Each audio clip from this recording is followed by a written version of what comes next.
Um, See behind me, bookshelves. Remember when we were in the middle of COVID and everybody got interviewed? It seemed like was interviewed in front of bookshelves with really impressive looking um, books and art and intellectual things. And sometimes we were impressed and sometimes we were doubtful. Do they really read all those books? They don't look like they've been touched. I have not read all these books. I've read a lot of them. Some of them I want to read, some of them I'm probably not going to read. But I have a segue here because I do want to talk about books. I'm not sure how to say this because this is not an unpopular opinion that I'm going to state. This is an inconvenient truth, I'm going to call it. Because here's the inconvenient truth. Those books and your books and every other book printed, I'm pretty sure I don't have a Bible on there. That's the only one excluded. They are not sacrosanct. I think I'm saying that right.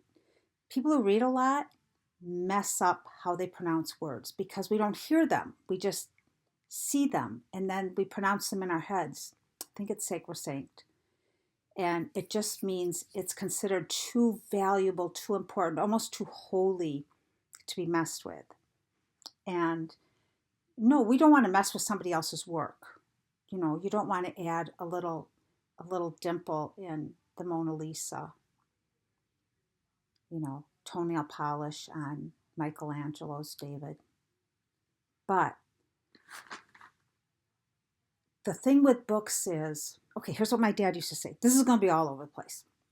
And I have 2 minutes to go. My dad used to say, if I say something, maybe nobody will believe me. But if I say it and put it in print and distribute it around, people believe it. And that's part of the problem with books. Books are written by people. People have biases. People have opinions. People make mistakes.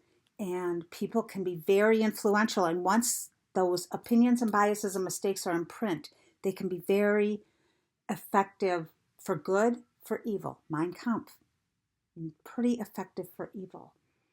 And I just want to give you a couple examples because books had a powerful influence on me, and I read very young. And my dad I'd bring home a stack of books from the library, like that big, bigger. You just have to imagine. And he would page through them to make sure there was nothing risque in them. He wanted to protect me from adult physical situations that I was not prepared for. And I appreciate that. And that's okay. That's good. I would not have been prepared. But what he didn't realize is other things that could have an effect on me. One of them was a book. It was a very moralistic book. And a busy housewife, I was probably 8 or 9 when I read this, a busy housewife, she was exhausted and she didn't take time to get herself dressed up, and her house was kind of messy and she was so tired and she just wanted to sit down and put her feet up. And who should come down the sidewalk but the pastor? And she's looking around like, oh no, I don't have time to brush my hair or change my dress or pick up the dirty clothes. And I always thought, that's like the ultimate in evil. If you are not ready when somebody comes into your house, it's got to look good, and so do you. And that still affects me to this day. And wait, I wrote some of these down because I thought I'd forget. Oh, a big one. This is so sad. It was a mystery story. It was clean, so it passed muster with my dad. But one of the victims in it was a young woman who was by herself on a cruise, and the sides of her heels were worn down. And to the hero of the book, that made her very pitiful because she walked on the outside of her feet.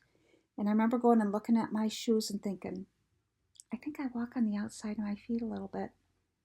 I think I'm pretty pitiful. And that's how powerful books are.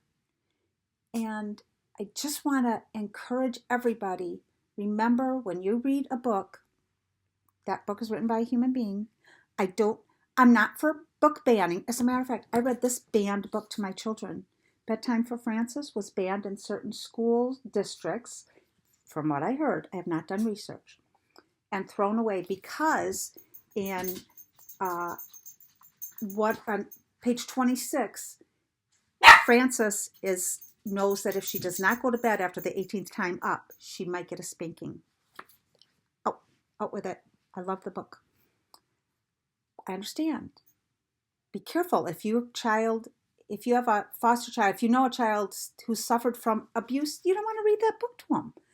But, so I'm not for book banning, but be careful and don't get so angry at people who want to be a little protective and say, let's not just give everything to our children, because there's a lot of intentionally or unintentionally dangerous thoughts, biases, opinions, words out there.